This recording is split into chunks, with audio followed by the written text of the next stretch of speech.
좋으신 하나님이 주시는 은총과 또 평화가 이 아침 사랑하는 여러분들과 함께 하시기를 빕니다. 오늘은 종려 주일입니다. 예언자들은 이날 예수께서 나귀 새끼를 타고 예루살렘에 입성하심을 예언했습니다. 스가랴 9장 9절입니다. 그는 공의로우시며 구원을 베푸시며 겸손하여서 나귀를 타시나니 나귀의 작은 곧 나귀 새끼니라. 최근 세계사에서 일어나고 있는 전쟁을 목격하면서 나귀 새끼를 타고 예루살렘에 입성하신 예수 그리스도의 행동은 큰 울림이 됩니다. 세상을 바꾸는 것이 힘과 권력이다 으스대는 자들에게 세상을 바꾸는 진짜 힘은 겸손과 낮아짐이다 말씀하십니다. 예수가 힘과 권력이 없었던 것은 아닙니다. 하나님이신 그분은 하늘과 땅을 창조하셨고 또 다스리시면서 죽은 자를 살리시는 능력을 가지신 분이십니다. 그러나 화목 제물이 되기 위해 자신의 이 하나님 되시는 모든 지위, 모든 권리를 포기하십니다. 이사야는 겸손함과 낮아짐으로 십자가를 지신 예수 그리스도를 노래했습니다. 이사야 53장 7절입니다.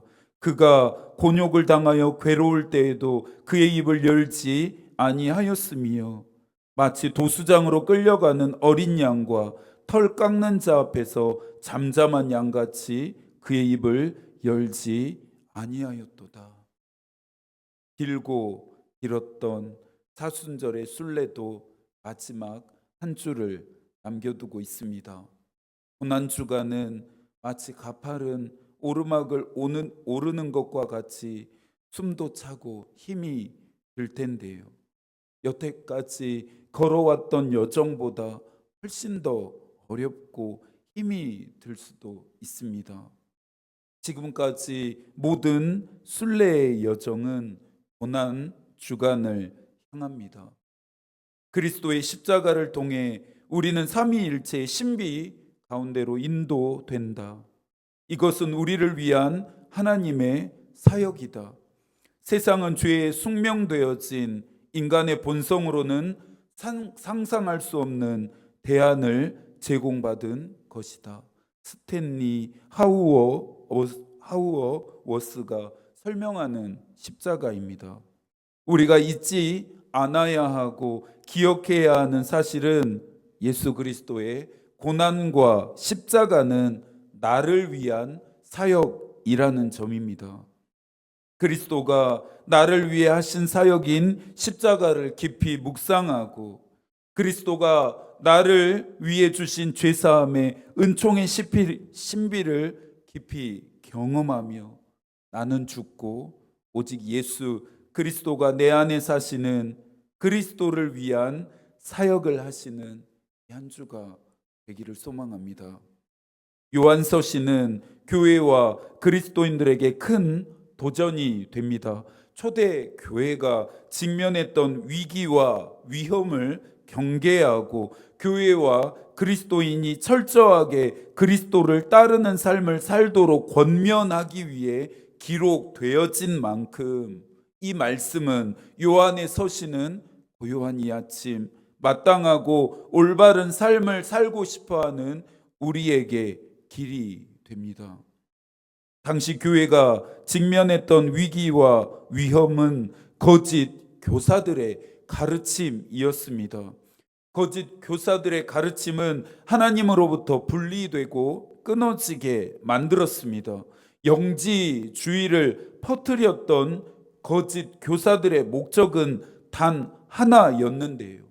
예수 그리스도가 하나님이심을 부인하고 부정하게 만드는 것이었습니다. 서두에서도 말했듯이 인간을 향한 하나님의 대속 사역을 가로막은 것입니다. 이것은 곧 마귀의 일이기도 합니다. 영지주의는 물질은 악하고 영은 선하다는 개념으로 인간의 영혼이 악한 육체에 갇혀 있으니 고상하고 신비한 영적 지식을 깨달음으로 선한 영혼이 악한 육체로부터 해방, 구원을 받을 수 있다, 받아야 한다 주장합니다. 하나님이신 예수 그리스도가 이 세상에 어떻게 오셨습니까? 육체를 입으시고 오셨습니다. 이 과정은 인간의 죄를 대속하기 위해서 반드시 이루어져야 했습니다. 하지만 거짓 가르침을 따르는 자들의 눈에는 악한 물질 세계에 갇힌 하나님을 좀처럼 도무지 하나님으로 인정할 수 없었습니다. 성육신하신 예수 그리스도를 거절하고 거부합니다. 요한은 예수 그리스도가 하나님의 아들이신 것과 그가 성육신하신 하나님이시다는 사실을 강조해야만 했던 이유입니다. 요한일서 2장 21절과 22절입니다. 거짓말하는 자가 누구냐? 예수께서 그리스도이심을 부인하는 자가 아니냐? 아버지와 아들을 부인하는 그가 저 그리스도니 아들을 부인하는 자에게는 또한 아버지가 없으되 아들을 시인하는 자에게는 아버지도 있느니라. 바울이 말했던 것처럼 믿음은 그리스도의 말씀을 들으면서 시작됐지만 들은 말씀을 행해야만 믿음은 비로소 완성됩니다. 고요한 이 아침 하나님의 말씀을 들으면서 저와 여러분은 우리의 삶을 성찰할 수 있어야 합니다. 나는 예수를 시인하는 삶을 살고 있는지 아니면 부인하는 삶을 살고 있는지를 점검해야 합니다. 바울은 경건에 이르도록 너 자신을 연단하라 디모데를 권면했습니다. 연단이라고 하는 이 단어는 고대 검투사들이 목숨을 건 시합에서 승리하고 살아남기 위해 철저하게 훈련하는 모습에서 유래된 단어입니다. 바울은 젊은 나이에 교회 지도자가 된 디모데에게 이 검투사들처럼 믿음과 삶을 철저하게 연단하라고 권면한 것이죠. 믿음이 저절로 성장한다면 좋겠습니다. 연단 없이도 성숙해질 수 있다면 좋겠습니다. 목숨을 건 시합을 앞두었던 검투사들의 실력이 자연스럽게 좋아졌을까요? 시간이 지나면서 나아진 것일까요? 그렇지 않습니다. 그렇지가 않죠. 매일매일 계속되는 훈련은 실전을 방불케 했고 혹독한 훈련을 통해 검투사들의 실력이 점차 출중해지고 나아졌습니다. 경건에 이르도록 연단하고 있으십니까? 세상과 마귀와의 영적인 싸움에서 승리하기 위해서 혹독한 믿음의 훈련을 하고 있으십니까? 웨슬리는 엄격하게 자신을 통제하며 규칙적으로 경건한 생활을 했습니다. 규칙적인 경건 생활만이 타락하지 않고 성화의 삶을 살게 할 것이라 생각했기 때문입니다. 웨슬리에게 경건이란 중지된 상태가 아닌 믿음의 생활을 영적 성장과 성숙을 위한 끊임없는 훈련 과정이었습니다. 오랜 교회 전통에서 사순절에는 엄격하게 자신을 통제하며 규칙적인 경건 생활을 했습니다. 그리스도를 따르지 않는 삶은 회개하고 그리스도를 따르는 삶을 결단했습니다. 지금까지 여태까지 사순절이 그렇지 못했다면 고난 주간만이라도 이 마음가짐으로 보내실 수 있기를 바랍니다. 복음은 선명해지고 삶이 분명해질 수 있기를 축복합니다. 성육신 예수 그리스도께서 육체로 오심을 부인하고 부정했던 자들을 향해 요한은 예수 그리스도가 하나님의 아들이시다 선언합니다. 1장 3절입니다. 우리가 보고 들은 바를 너희에게도 전함은 너희로 우리와 사귐이 있게 하려 함이니 우리의 사귐은 아버지와 그의 아들 예수 그리스도와 더불어 누림이라. 예수 그리스도가 하나님의 아들이심은 요한이 기록했던 서신과 모든 책에서 일관되고 공통되게 말하는 주제입니다. 요한이 여러 가지의 주제들 중에서 특별히 예수 그리스도가 하나님의 아들 되심에 집중했던 이유는 앞서 설명했던 배경적인 이유와 함께 성육신을 부인하고 부정한 자들의 잘못된 삶의 태도와 방식을 올바르게 교정하기 위해서였습니다. 그들의 잘못된 삶의 태도와 방식은 크게 세 가지로 나눌 수 있는데요. 윤리와 사랑과 믿음에 대한 것들입니다. 먼저는 윤리입니다. 요한은 사귐이라고 하는 단어를 통해 하나님과 우리와의 관계를 설명합니다.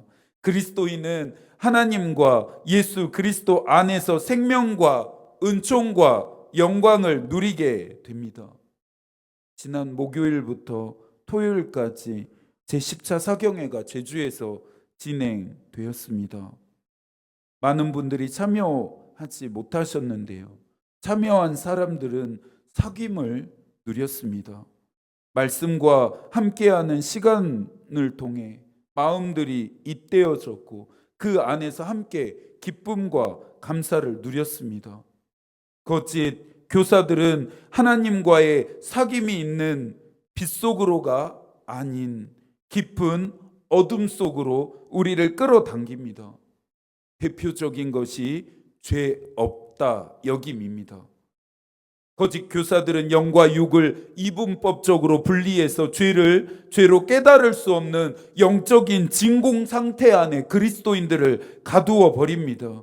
죄로 깨닫지 못함의 위험성은 죄가 없다 깨닫는 이 위험성은 인간들의 죄를 사하시고 구원하시려고 하시는 하나님의 은혜에 맞서게 합니다.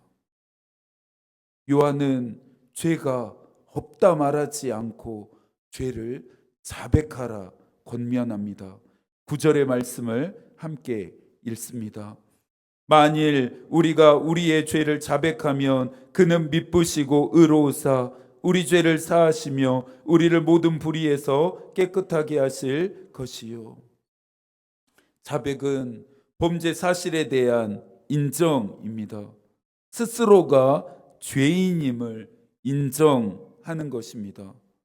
요한은 우리에게 완벽함이 아닌 온전함을 말합니다. 죄가 없는 것이 은혜가 아니라 죄를 용서받는 것이 은총입니다. 마태복음 9장 12절입니다. 예수께서 들으시고 이르시되 건강한 자에게는 의사가 쓸데없고 병든 자에게라야 쓸데 있느니라. 은혜를 누리기 위해서 죄를 짓고 죄인이 되어야 한다는 말은 아닙니다. 예수 그리스도와의 사귐, 즉 관계성을 말하는 것입니다. 회개하십시오. 하나님의 나라가 가까이 왔습니다. 미쁘시고 의로우신 그분께 모든 죄와 불의를 자백하십시오. 여러분이 죄인인 것을 인정하십시오.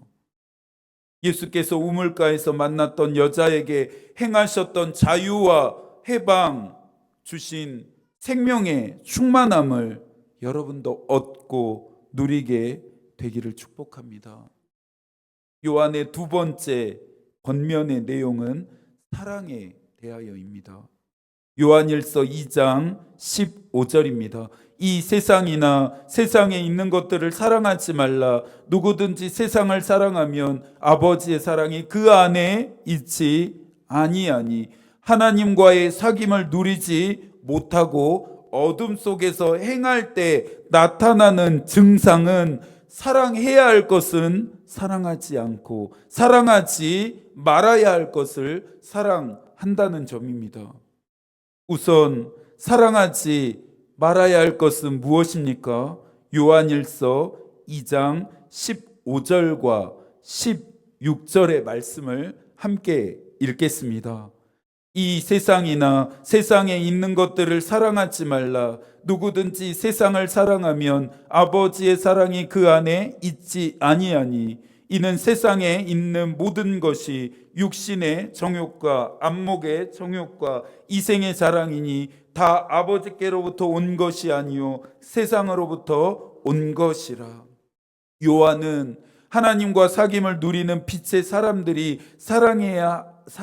사랑하지 말 것으로 육신의 정욕, 안목의 정욕, 이생의 자랑을 말합니다. 웨슬리도 이것들을 경고했는데요. 육신의 정욕과 안목의 정욕과 이생의 자랑이 하나님으로부터 멀어지게 한다는 것을 알았기 때문입니다. 작년에 목회자 세미나건으로 제주에 갔었습니다. 하루는 일정을 끝마치고 저녁에 달리기를 하러 나갔습니다. 달릴 동선과 거리를 확인했습니다. 달리다 보니 어느새 반환점으로 생각했던 지점에 도착했습니다. 다시 돌아서 달려오는데 길이 헷갈리기 시작했습니다. 어둠이 내려앉으니 길들이 하나같이 비슷해 보이고 왔었던 방향이 어느 쪽인지 알 수가 없었습니다. 한참을 돌고 돌아 호텔까지 무사히 돌아왔습니다.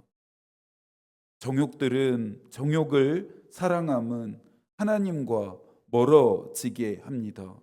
하나님께로 가는 길을 찾지 못하게 만듭니다.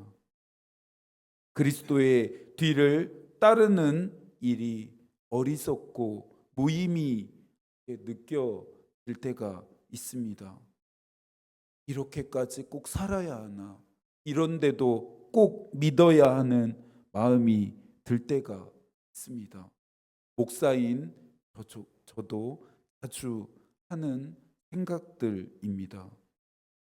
임박한 환난 앞에서도 정욕을 따라 살았던 노아 때의 사람들의 모습을 잊지 않았습니다. 이 세상은 모든 정욕은 다 지나갑니다. 하지만 하나님의 나라는 영원합니다.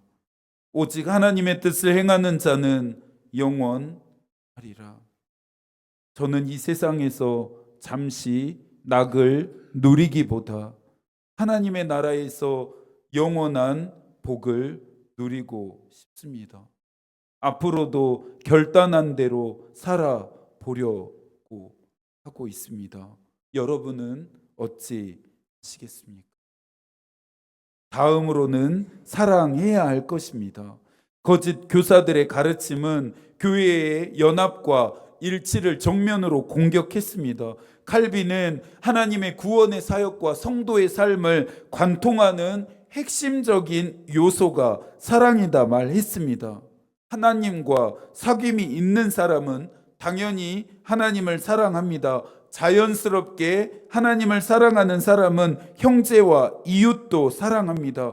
그리스도인이 있는 곳은 언제나 이 사랑이 충만하게 흘러넘칩니다.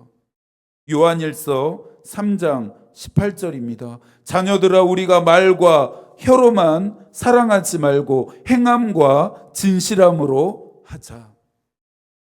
거짓 가르침인 영지주의는 새로운 행태로 진화해서 오늘날의 교회도 위협합니다. 개인주의, 이기주의는 오늘날의 교회의 연합과 일치를 해체시킵니다.